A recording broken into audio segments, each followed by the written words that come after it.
જય માતાજી ફેમિલી, કેમ છો બધાય? મજામાં?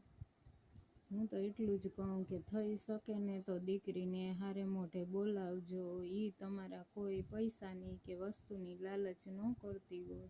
એને જિંદગીમાં બાપનું ઘર મૂક્યા પછી એને પોતાના સહારાની જરૂર પડતી હોય છે.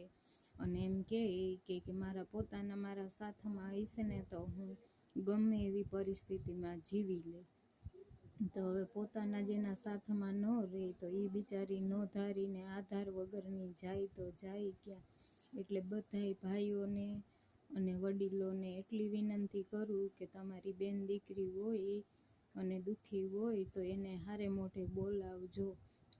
જેમ કે ભાઈઓ એમ કહી દે કે નહીં એવી બાબતમાં કે મારી ઘરે ન આવતી ને આમ ન કરતી ને ઓલું ન કરતી ને, દીકરી એના માવતરે એ સ્વતંત્ર રીતે અને મનોબળથી ખુશ રહી અને મન ભરીને જીવી ન શકે તો દીકરી બીજે ક્યાં જીવી શકે ખુશીથી. સાસરીમાં તો કે મર્યાદામાં રહેવાનું, તો મર્યાદા રાખતી હોય, કામકાજ કરતી હોય, બધાયનું ધ્યાન રાખતી હોય અને છતાંય પિયરવાળા એને આવી રીતના હેરાન કરે દીકરીને, તો દીકરીને જવાનું ઠેકાણું કયું?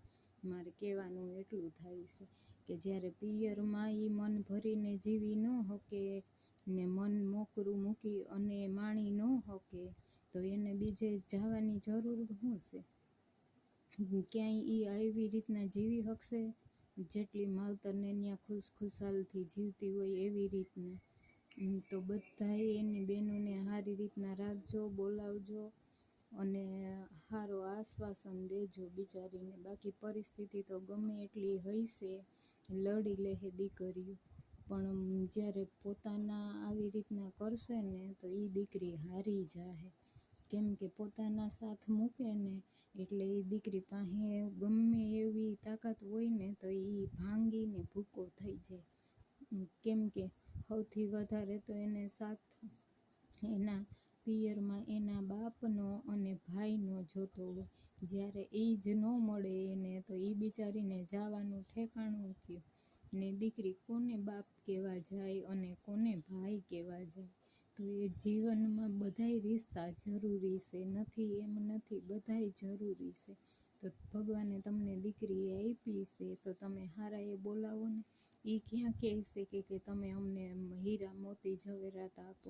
તમે બે શબ્દ હારા બોલાવશો તો એ દીકરીને સારું જ લાગશે.